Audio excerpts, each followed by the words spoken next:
Hard-boiled Haggerty in the ring now. Today's the heyday of the pretty boy. Kowalski is called the Flying G. Stanley of Chicago. She likes it. Oh, boy, that can hurt. Right here at the ringside while we go in for a riot of roughhouse that's slamly called wrestling.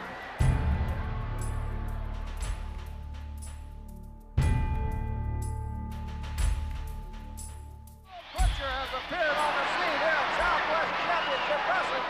Bobby Jaggers was scheduled to wrestle somebody else, but all of a sudden Abdullah the Butcher comes out, and here he is doing what he always likes to do. He has something every time he comes into the ring. Uh-oh, look out, George. Oh, look out. Referee George Stevens is out cold.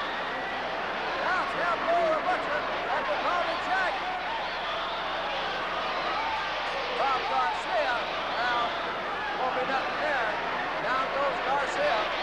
Abdullah the Butcher takes it, throws it, out he goes, onto the floor. Abdullah the Butcher right back to Bobby Jaggers. Oh! Abdullah the Butcher. Here comes Carlos Colon. Carlos Colon with a jack.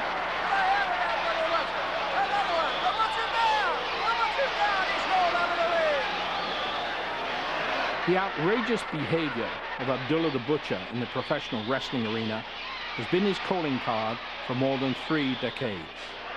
To find the roots of Abdullah the Butcher, we must travel to the most southern tip of Canada, to the city of Windsor, which is in the Canadian province of Ontario. It is here that on January the 16th, 1941, Abdullah was born and christened Larry Shreves. His father, George Russell Shreves, came from North Buxton, Ontario. His mother, Martha, came from Ann Arbor, Michigan. Martha Shreves was to bear 8 children, all of who were raised in their small 2-bedroom home in Windsor, Ontario, a house his mother still lives in to this day. This is how Martha remembers her little son, Abdullah. He was a very cute little boy, fat, like his cousin David. They could pass for twins almost. Round face. He didn't have no hair on his head.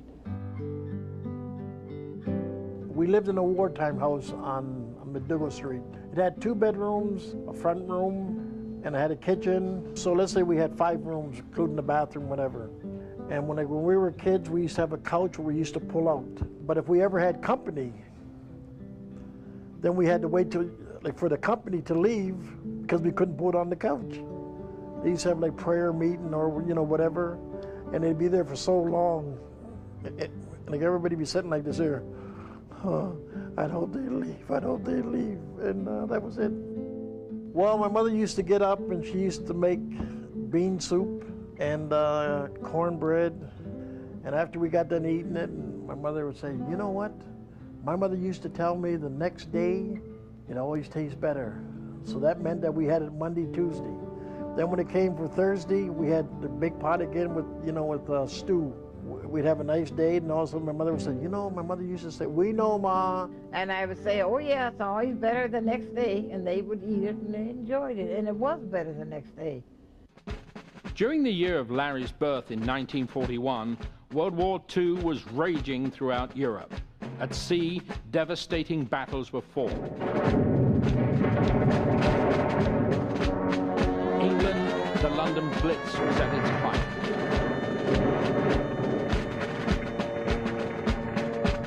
Norway had been invaded 9 months earlier by Germany and was now occupied.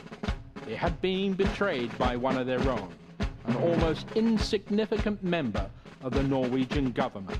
His name was Quisling. On the home front, spirits were still high as they danced to the new Glenn Miller hit, Chattanooga Choo Choo, while Orson Welles and Citizen Kane took the movie industry by storm. Abdullah's father, George Shreves, was working at this time at the Ford Motor Plant in Windsor, helping to produce much-needed wartime vehicles. Young Abdullah was to also start his early working days at the Ford Motor Plant, but as Abdullah explains, his creative money-making schemes actually began at a very early age. Well, they kicked me out of school when I was maybe 16 years old, because I used to go, when I was a kid at 13, I used to sell papers. And I'd be standing out there on the corner, stand by the clubs, and I'd be crying. And a man would come to me and say, "Son, what's wrong?" I said, "If I don't sell these papers, I can't go home." In those days, a newspaper cost 5 cents. So he'd reach in his pocket, "How many papers you got?" I said, "Oh, I got maybe 15. He'd say, "Here's $1, you know, go and take them, go home, son," like that. I'd say, "Okay." As soon as he left, I went to the next corner, right? So one day I was up there and I was crying, and I'm up there breaking down, and my dad, I didn't know, was walking across on the other side of the street, and he seen this white man, you know, leaning over me, you know, with his arm around me, and my dad come running over there real fast. He says, "What are you doing to my son?" Right? And my dad, so the man looked at my dad and said, "Sure, you should be ashamed of yourself. This is your son, and you're telling him that he can't go home unless he sells his papers," right? My dad looked at the man and said, "I apologize." And he grabbed me by the ear, he took me home. And then he told my mother what I'd done. My mother said, "I know you bring all the money home and you give it to me and you're trying to help, whatever, but you can't be doing that," right? I said, "Mom, if Dad don't whip me," I said, "I promise I won't do it no more," right? Anyways, he whipped me anyways. 3 weeks later, I was farther out away from him where he could never see me, and I was doing the same thing. At a young age, Abdullah was to master the arts of Taekwondo and karate. He taught karate in his backyard. And he started some of the policemen in the backyard. He was very young then. And karate, and then he taught him, I think, judo too. He just loved that kind of work, and then he kept on going from there.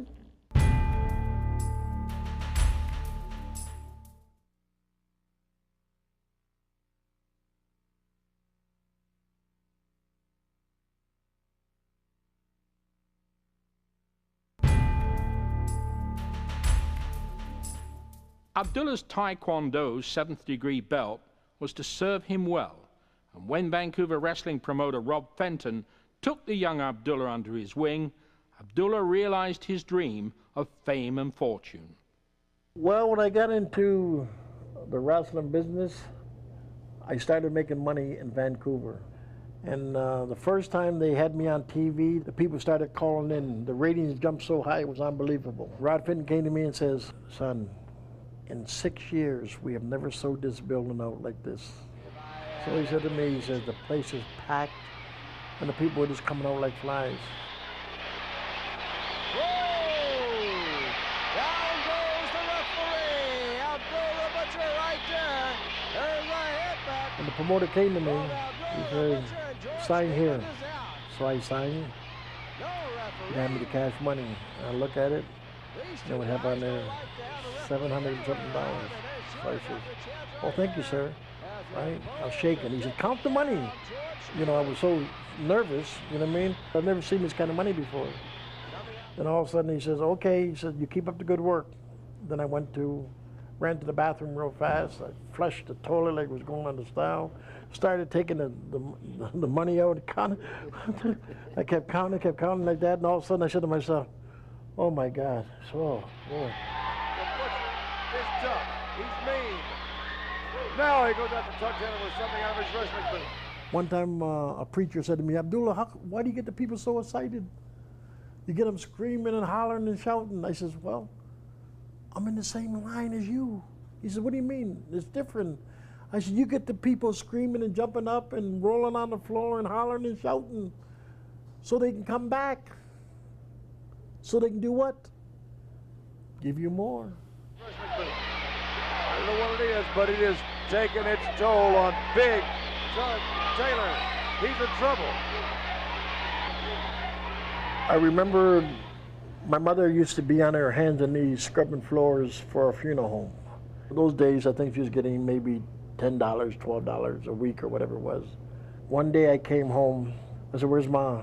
He says, "Oh, she's at the funeral home working." I went over there and I says, "Ma, get up. Come on." She So I says, come on, you're finished. That's what he said right there. He said, get your things, you're through, you're not working here no more. I'm taking care of you, you're not working here no more. My mother left. And that was 36 years ago. A great deal of the money Abdullah has earned is due to his great success in televised wrestling events in Tokyo, Japan. Here, in a tag team match, he goes to work on Reki Steamboat.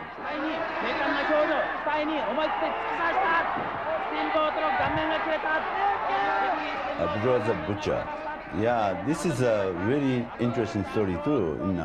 I don't like too much this kind of style, but a very good character. People like this character. Well, the first time they wanted me to go to Japan, they made me an offer, and I says, it's not enough. And I said to them, people have never seen me. I said, people have never seen nothing like me in Japan. Whoever's over there, Lou Thez or Bruno Sammartino, Hans Smith, Bobo Bazile, all these guys, Killer Cox, all of them, they have never seen me. The guy says, okay, I'll give you this amount of money, show me what you can do. When I went there, they see me on the TV, everything went sky high. When I got back to Windsor, Ontario, they asked me to come back in 2 weeks. Went back in 2 weeks. Got finished, they wanted me back. They wanted me back. I've been going to Japan 30 years.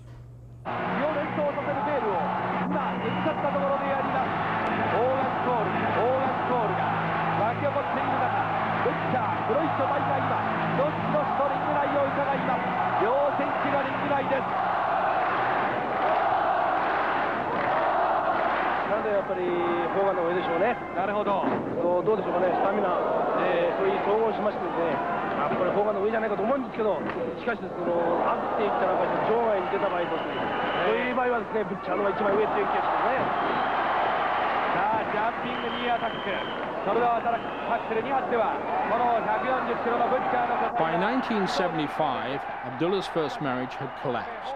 He then divorced his wife, with whom he had had his only son, Alan. But every adversity carries with it the seeds of a greater benefit. In Abdullah's case, was a young woman by the name of Lee. The way I met my second wife, I used to do business with her father. At that time, she was going to college, and I've never seen her. And every time the father would take me out in the clubs in Japan, the people would always pay me for taking pictures, or they'd say Abdullah the Butcher's coming, and it was a fee that they had to pay me. And I went to the house, and here was this young lady. So the father said, come on, I want you to meet Abdullah the Butcher, crazy man from Sudan. One day we went out, and I says, you know, I like your daughter. Japanese marry Japanese, you marry your own kind. And I said, but you're not Japanese, you're half and half. He said to me, yes, half and half marry. You marry your own kind, I marry this kind, I can marry this kind, right? But you, blah, blah, blah, blah, you stay away from my daughter, blah, blah, blah, stuff like that. You don't come to my house no more. We only do business office. Okay. So Abdullah's attention switched back from love to war. And Japanese fans witnessed his unforgettable battle against Hulk Hogan.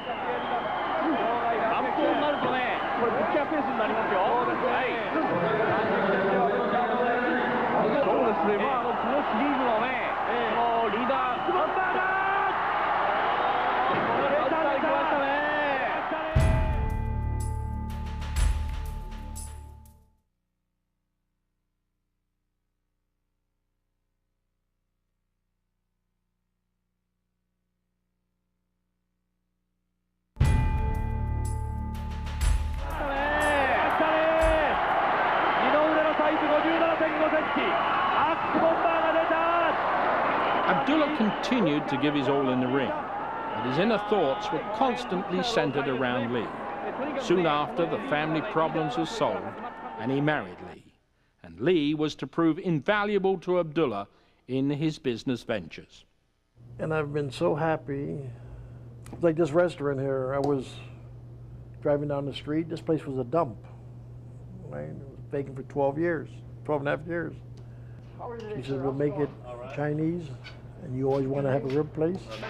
We'll have both Chinese and ribs and this and that. Highlight of my profession, when the people told me, tonight you're wrestling Luthez.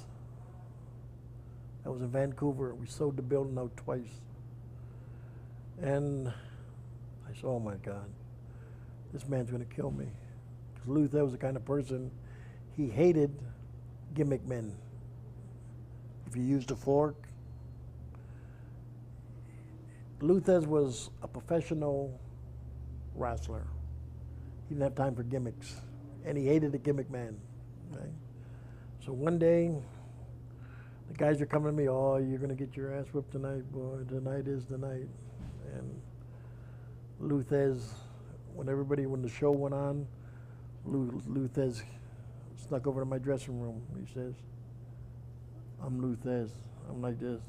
Yes, sir, how are you? He says, whatever you want to do, kid. We got a packed house. Let's go out there and give him something.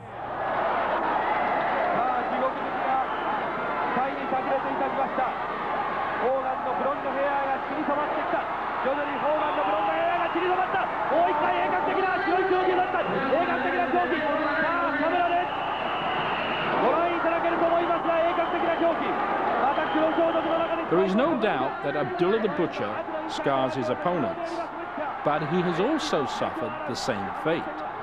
Well, the scars on my forehead, it's a long story. A lot of my scars are from the hard way. One time a promoter asked me, he said, Abdullah, we'd like to split you open. Split me open. Hard way. Oh, hard way. I said, I don't care, go ahead. They used to grab me, run me into the post, and those days they used to have bolts into the post, right? The guy would take me, run me in there, and I'd go. Blood would shoot out of my head, right?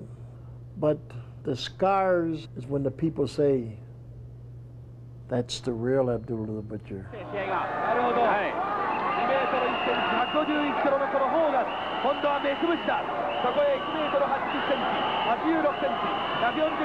Every time I look in the mirror at myself, I say, this one made me this much money, this one made me so much money, and this one made me so much money.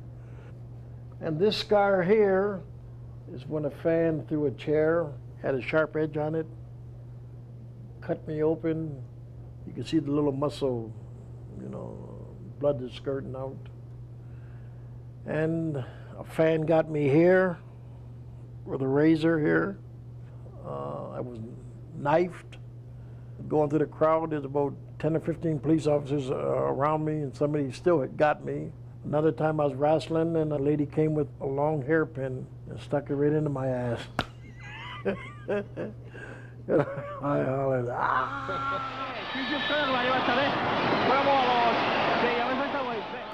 But I'm gonna keep going. I'll never stop. And I can stop today or tomorrow. But it's in me. I'm used to getting up. I'm used to traveling. I'm used to going here and there. Did you ever see that, the boxing movie, Champ? When the kid was there and he was saying, he was hollering for his father, Champ, Champ, don't die on me. Or, don't quit, Champ, don't quit, right? It's something the people, for so many years you've been hearing people hollering and screaming, right? Well, when I put on my trunks, when I put on my thing, or I go to an arena, I go to a store, the people say, that's Abdullah.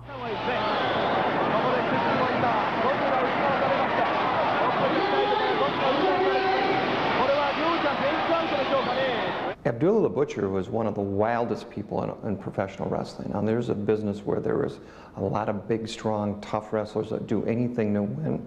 I remember seeing Abdullah in a tournament in San Antonio, Texas. Abdullah actually pulled a kitchen fork out of his trunks, jumped out of the ring and stabbed his photographer who was sitting at ringside in the forehead with his fork. I was glad I wasn't shooting pictures at ringside because it would have scared the heck out of me. Your main thing is you never forget where you came from. And a lot of people who know me, when I go to Windsor, Ontario, I always knock on their door. How are you? You understand, Mrs. Chase? Or how are you? So I knock on these people's doors, not to walk in, to have a cigar in my mouth. Oh, I'm this. No, I don't have time for that. Because a lot of people who make it, they forget where they come from. You see what I mean? And I have never forgotten. That's why I tell a lot of people says, well, you never worked a day in your life. I say, hey, my mother and my father, my brothers and sisters, we all worked together to keep the house going. I sold papers, this one done this, one worked the elevator, everybody done what they had to do. Abdullah's career is still today as relentless as ever, and even the great cannot hide from the realities of life and death. In Abdullah's case, it was the loss of his father and the tragic death of his closest brother, Harold. These losses have brought him ever closer to church and family. The whole key is everybody is the same. People come to me and say, oh, Abdullah, you're a celebrity, you're this, you're that. So we're all celebrities. When you talk about money, fame, it's what? A man who's a millionaire or a billionaire or whatever, they put him in the ground or they cremate you. Everybody goes to the same place. So I've never changed because I know where I come from. I could depend on him. And he said, Ma, you can always depend on me. Don't worry about that. And if I need anything, I'd call up to him. It's on its way, Ma. He was very good like that. Very, very good. He took care of me. He is handcuffed. Carlos Colon to the ropes. I'll never get out of the wrestling business. I'll probably die in the ring. I love it. I can still go, I can still move. I'll never stop. Like my mother says to me many times, when are you gonna give it up? I said, Ma, I can't. I go to an arena, I go to a store, the people say, that's Abdullah.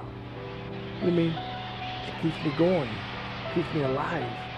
I can go in the ring and still draw the people. I can still hear the people hollering, Abdullah the Butcher, Abdullah the Butcher, right? This is the real thing. When I can't produce, then I get out. And I told my wife, if something ever happens to me, just cremate me, take my ashes. If my mother's still alive, go to my mother and father's grave and sprinkle my ashes, take them to Japan. That's the way I want to go.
Please refer to your manuals.